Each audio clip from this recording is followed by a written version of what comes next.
Welcome to Dindi Live, presented by Murrindindi Shire Council. Simulcast on UGFM in your local area.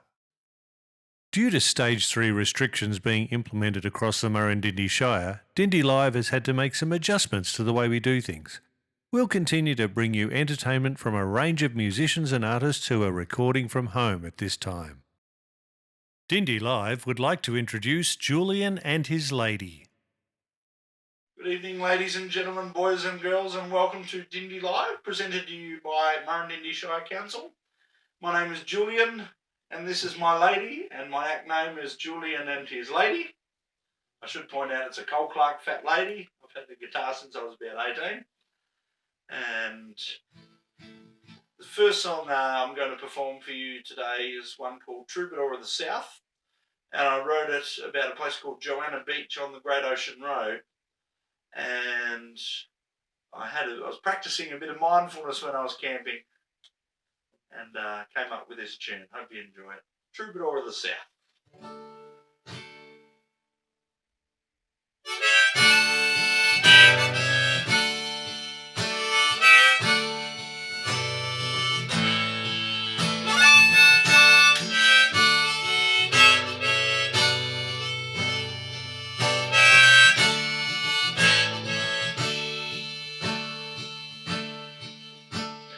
Jeans around their lost legs, he sits alone with his guitar. The roar of the ocean off in the distance, it's why he comes here on his own. He's here a shagged out running sideways, the campfire lights growing dim, and the tent he's got, it's a rustic old thing, and the moths are keeping him company. He's a troubadour of the South, writing songs each night of his journey. Troubadour of the South, the wheels are turning his way.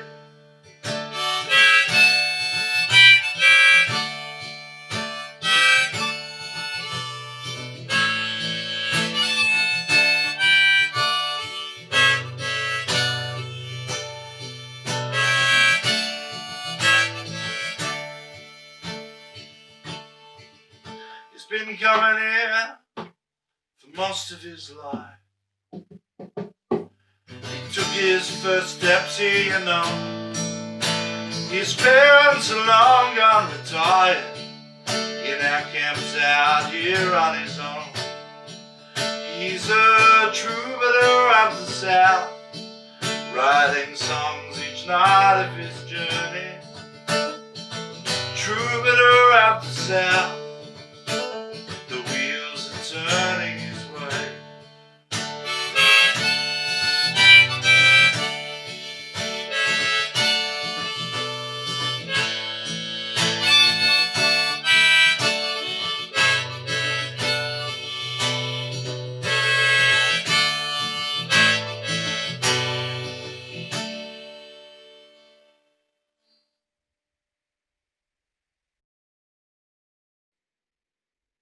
This next song is a song I wrote in a place called Robe, and fortunate enough to go camping many years ago with Mum and Dad and the family, and spend an evening hanging out with a lovely family, singing Peter Coombs songs and jamming near the campfire. And this song here is called Limestone Coast. Hope you enjoy it.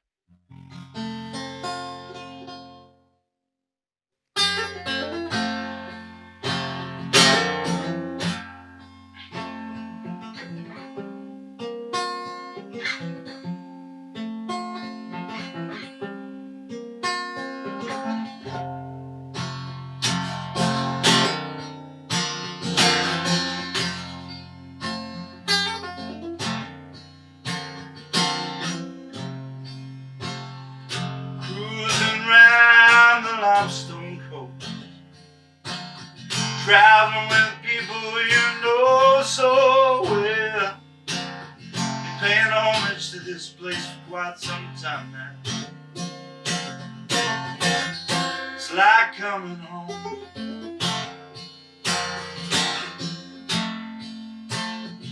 Traveling on the unsealed roads, passing into men long gone homesteads,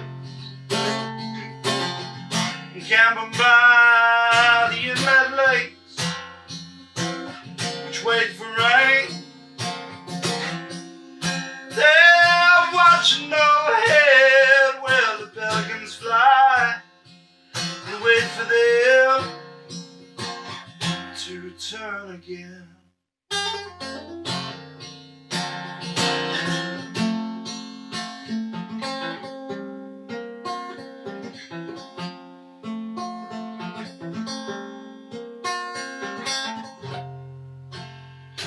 Going fishing when we can. Our boat is dwarfed by the sea. Not often lucky that when we are, the eggs have been rushing through, yeah.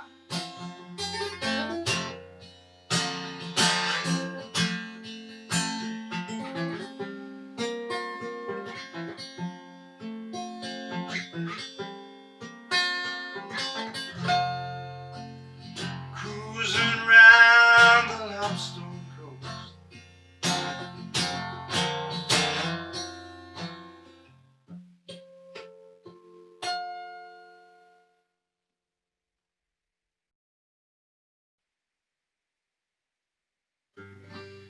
this next song here is a song I wrote for a friend who came up to me the night before her birthday and at a gig and said, "You're going to write me a song." And so I stayed up all night and I presented her with a CD the next day and for her birthday. And this one here is called Mother Nature, She's A-Calling.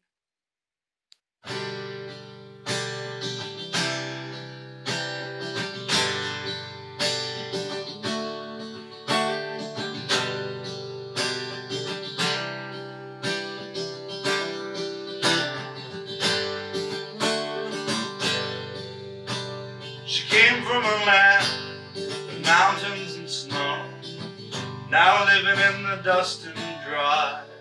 You can see the love she has for this place, the marvel in her eye.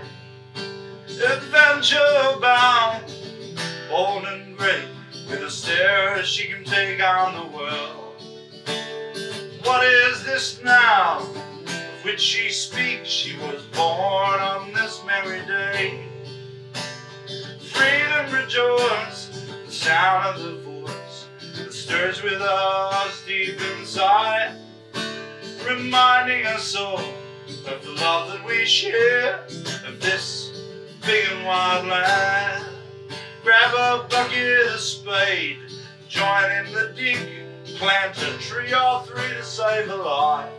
The possum, the wren, the ducks and swamp hens, the creatures of this here wild land. Freedom rejoice, the sound of the voice that stirs with us deep inside, reminding us all of the love that we share, of this big and wide land. Da da da da da da da da.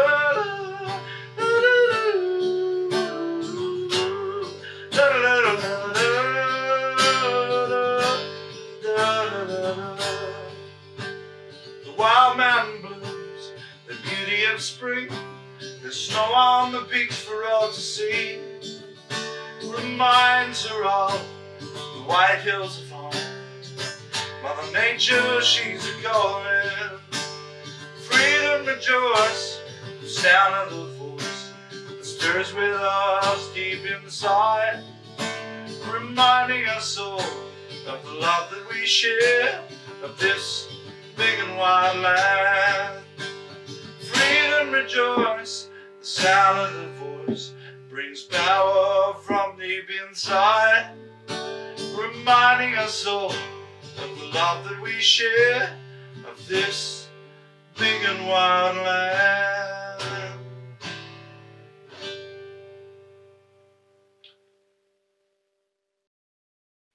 This next song is a song I wrote the Man from Snowy River Bush Music Festival, Bush Festival, and in a lovely little town called Corryong.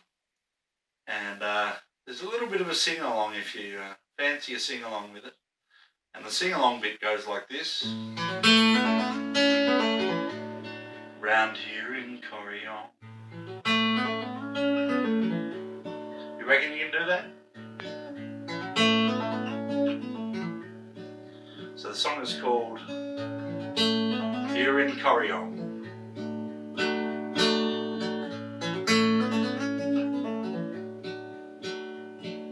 Camping down amongst the poplars here in Corryong.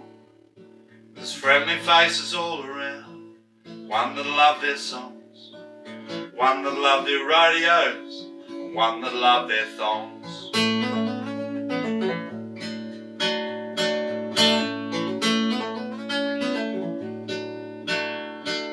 Everyone's a poet, everyone's a storyteller, everyone's a cowboy. All the ladies with their fellas been down the mountain riding horses. Hope they don't fall off. This is your bit round here in Corryong.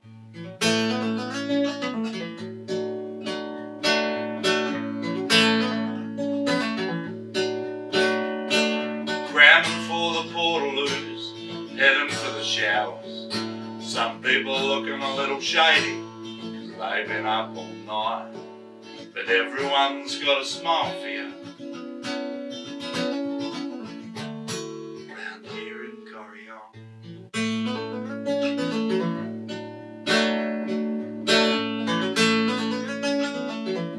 This is a true story. There's a morning yoga session in the middle of the green. Young lads are cracking whips, you see them proud and keen. Nissans, Toyotas, Fords and Holdens everywhere. No one seemed to mind, no one seemed to care round here in Corryong. Around here in Corryong. Around here in Corryong. Around here in Corryong.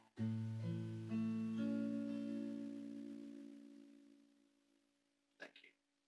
This next song is a song I wrote at the in Queenscliff. I was fortunate enough to be shouted out a retreat weekend after the bushfires in 2009 and got to hang out with John Schumann and Hugh McDonald from the band Red Gum. And so me and a bunch of fire-affected blokes had a songwriters weekend. We all wrote a song together.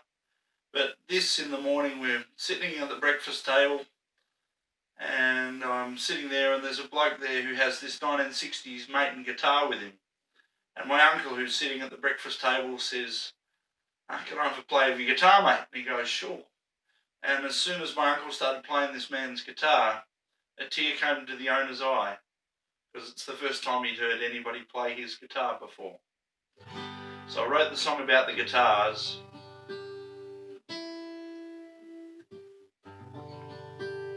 And it's called Voices of Their Own.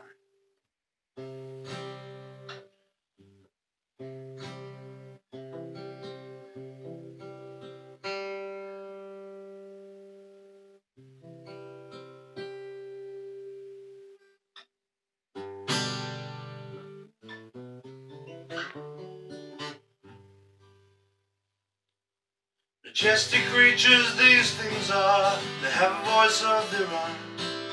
Some are worn and tired out showing battle scars of old. There's others that have just been born screaming their first cry. The young at heart man at the table is perking up a smile. Voices of their own, sing out proud and strong. This guitar's a heavy part of me. It's seen me through the good and bad. I'll love it till the day I pass. This golden treasure ingrained within my soul. The echoes running down the hall are ringing their sweet call. You hear 'em at the break of day, here out on Swan Bay. The reflections of the water raise me from my sleep. It's like a pane of glass. Voices of their own sing out proud and strong. This guitar's a heavy part of me. It's seen me through the good and bad. I'll love it till the day I pass. This golden treasure ingrained within my soul.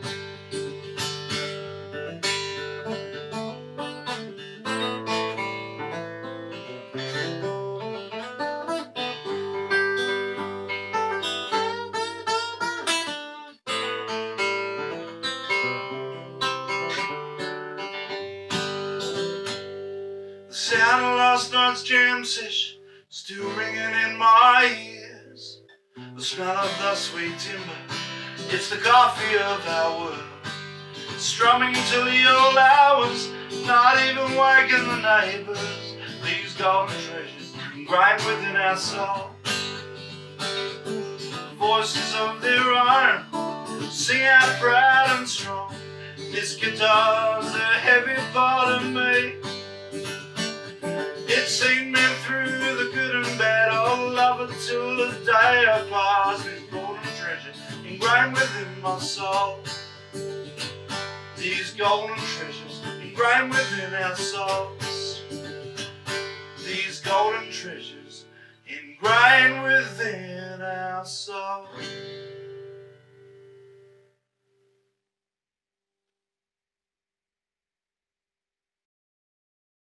Thank you once again to Murrindindi Shire Council for hosting the Dindi Live gig. My name's Julian. Most people call me Jules or Luscious. I hope you've enjoyed the tunes tonight. This last one I'm going to play is a song for a very special lady, and it's called One of a Kind. Hope you enjoy.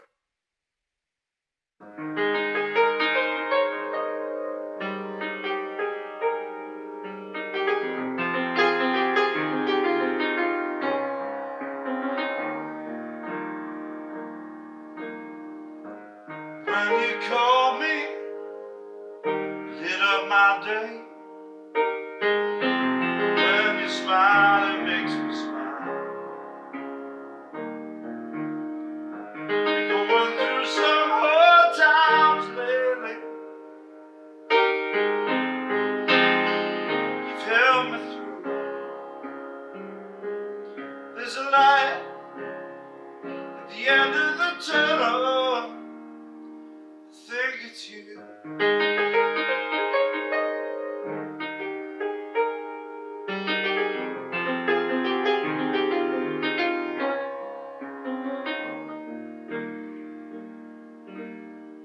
Been thinking about you, babe, a lot lately.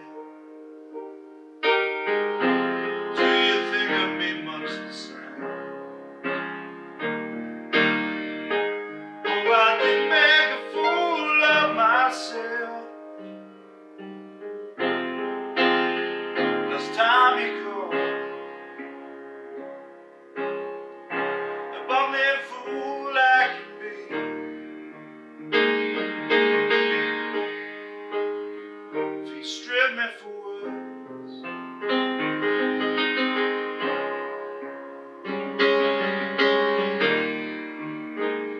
one of a kind.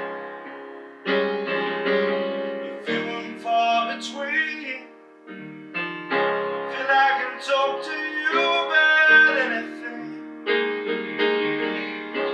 If I don't speak now, what can I do for right thing?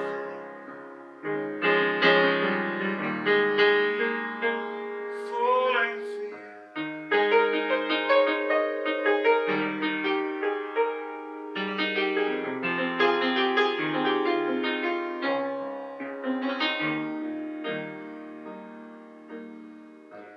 Remembering the time we first danced,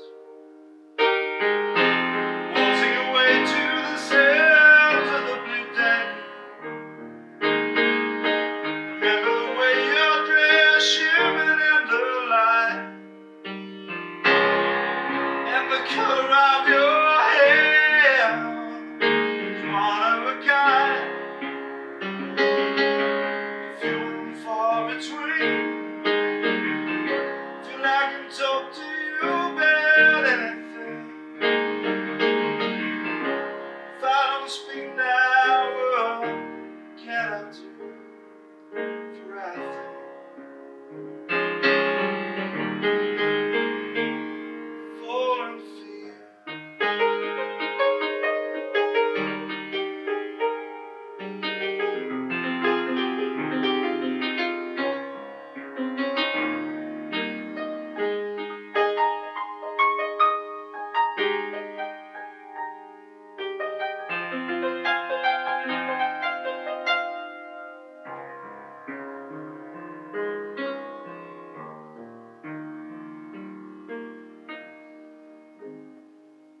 Up next, we speak to Janine Arendsen about her work.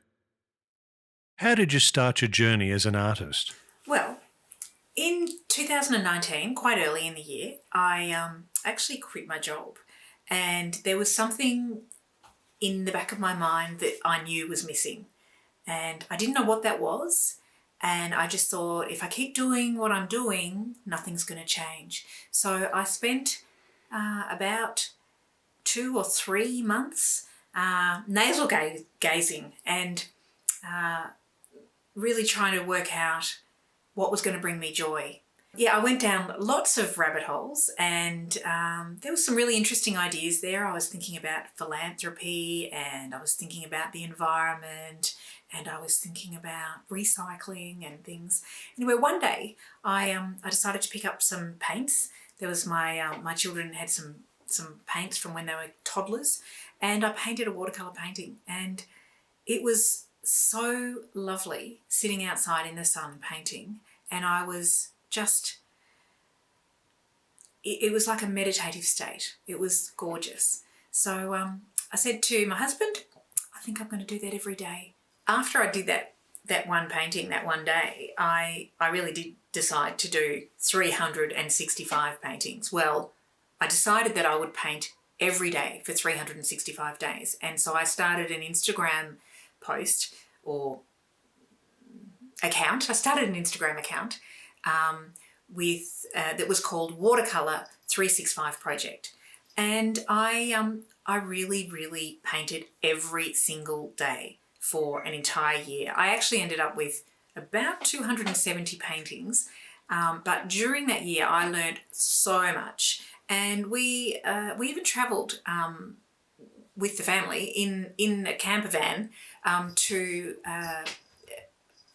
Central Australia, which was fantastic. So during that time, obviously my influences were the landscape and the beautiful, amazing colours of the red earth, which was gorgeous.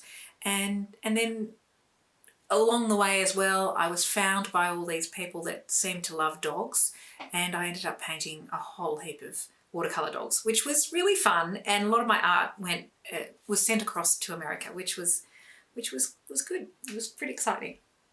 Have you always had an interest in art?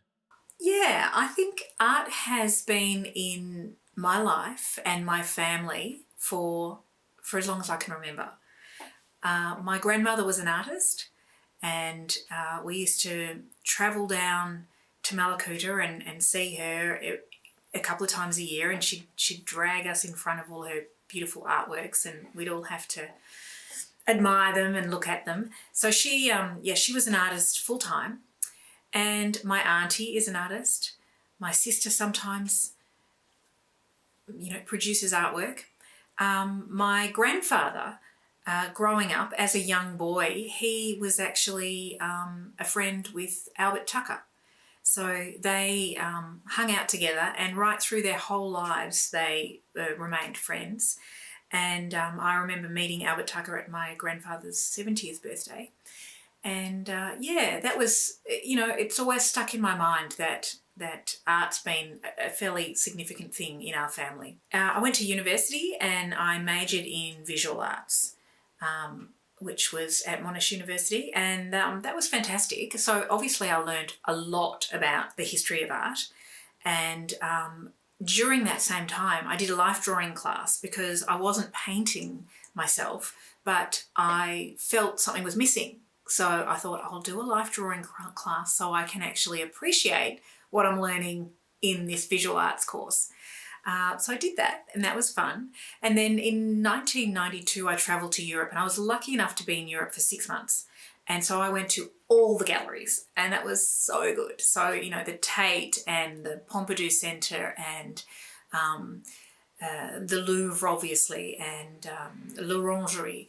And I remember standing in front of these artworks, actually standing in front of a Rembrandt, and just being awestruck by how magnificent it was. And I recall I even wrote letters back to my family and friends about, paint strokes and things like that. So I've always been really in love with art. What drew you to work and live in the Murrindindi Shire? Well, nothing to do with art whatsoever. I was at the time married to a cattle farmer, and we were living in southern New South Wales, and there was a drought, and we were struggling with that, obviously, like everyone was, in 2006 and 7. So we moved to Murrindindi in about 2009, and we continued with the cattle farming for a while, working for someone else. So nothing to do with art whatsoever. That's why I'm here. I'm so lucky to be here, though. It is such a beautiful area, and I love it even more than where we lived in New South Wales. And what's so beautiful about this area is that it's so close to Melbourne, yet we're out here in this just heavenly space. And most of Melbourne or Victoria doesn't seem to know about it, so I think it's great. Are you influenced by the local landscape? Of course. It's stunning. I walk and look at it, and I am in awe of how absolutely beautiful this area is. Valley of 1,000 Hills. It's stunning. So my husband and I often go for walks in the wetlands, and I am often left dragging behind because I'm standing there staring at some magnificent gum, which will be, 200 to 300 years old. And I haven't actually yet worked out how to paint gum trees. I think that's really challenging. I've tried a few times, and I just haven't been able to really get the knack of that. And I look at other people who can do that. An artist we met over in Trentham a little while ago, named Helen. I can't think of her surname right now.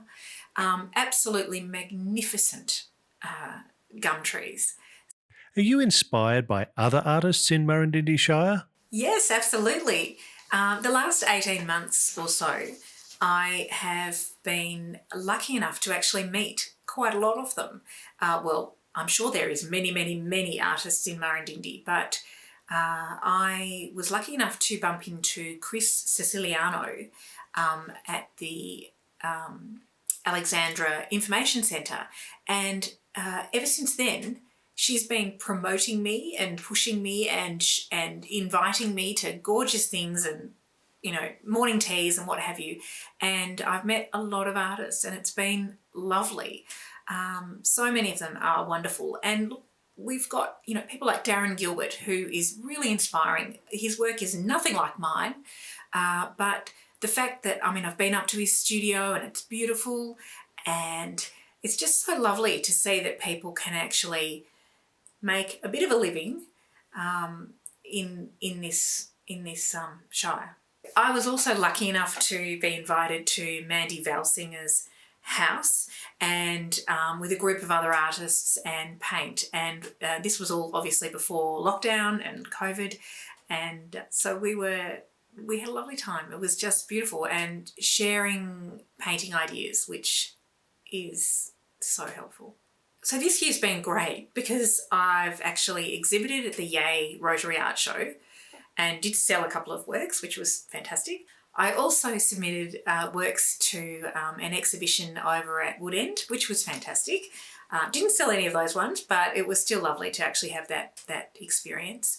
And I was really lucky to have 2 little solo exhibitions, one at the Alexandra Information Centre, and that got, obviously lockdown happened right at that same time, which was really disappointing. So it didn't really, I don't think a lot of people actually saw the works. I also had an exhibition, a little solo exhibition at Redgate Cafe, which was absolutely delightful. So thank you to Mel and Randy. That was really lovely, and it was lovely to meet you, and your food is fantastic, and everyone should definitely go there and have a coffee. They're always actually having artworks on their walls, so it's a great place to check out the local art. How do you approach your abstract works? Right, well, that's actually a really new area for me, and I'm loving it. But the way that I do approach that is to actually approach the canvas with a completely blank mind. If I have nothing in my head, that's actually better. And I do try and keep really minimal palette. So I'll have a black and a white and maybe just 2 other colours. And what you can mix up from that can be maybe 2 or 3 colours, but what you can actually mix up with those 5 colours can be quite extraordinary. And the idea is to just empty my head and not actually be thinking of anything. So allow myself to just move and throw paint on the canvas and actually just, not think. That's the absolute key. Can you show us some of your paintings? Yeah, absolutely. Let's have a look. When I first started painting watercolour, I was using any and every subject matter, and I was experimenting with different styles. I was painting one every day, so each one of these paintings was titled Day 22, Day 45, Day 66, but there was one every day. Sometimes I was painting quite naturally, and other times it was quite abstract. A lot of the paintings that I did originally were from photos, and this one of the little blue fairy wren, for example, is a photo from Phil, who hangs out at the wetlands, and I can't remember his surname. And I also did a lot of paintings that were commissions, and friends of mine. This dog lives in Yea. As I became more experienced and my artwork was more visible on Instagram, for example, I picked up quite a few clients from America who have an absolute love and fascination for French bulldogs, and you can see quite a few of those in my artwork. This particular painting of this French girl took me hours and hours and hours because it's colour pencil and watercolour, and I was just really enjoying the process. So it was a lot of fun, but probably more than 15 hours. This beautiful watercolour was one of our cows in the early 2000s. You can see my styles becoming a bit looser, and I'm really enjoying using a little bit of abstract in the colour and the style there. Same thing with the mallard duck, starting to just loosen up and allow myself to let the paint bleed and the colours to just move around the page. That's the beauty of watercolour. It is just sensational to watch it move across the page. This painting, I was really doing quite a lot of learning at this stage, and I was trying to understand value study and light and the importance of pushing things to the back and bringing things forward. So my painting started to get quite messy, which was okay. I was really happy about that, but I was just starting to learn a lot of new skills. Once again, quite messy. This is just from the walk along the rail trail, actually. I took a photo one day, and whilst it doesn't look exactly like this, I just really enjoyed throwing different colours onto the page. Towards the end of my days of 365 watercolour paintings, I really was feeling the need to actually throw more paint around and get more expressive.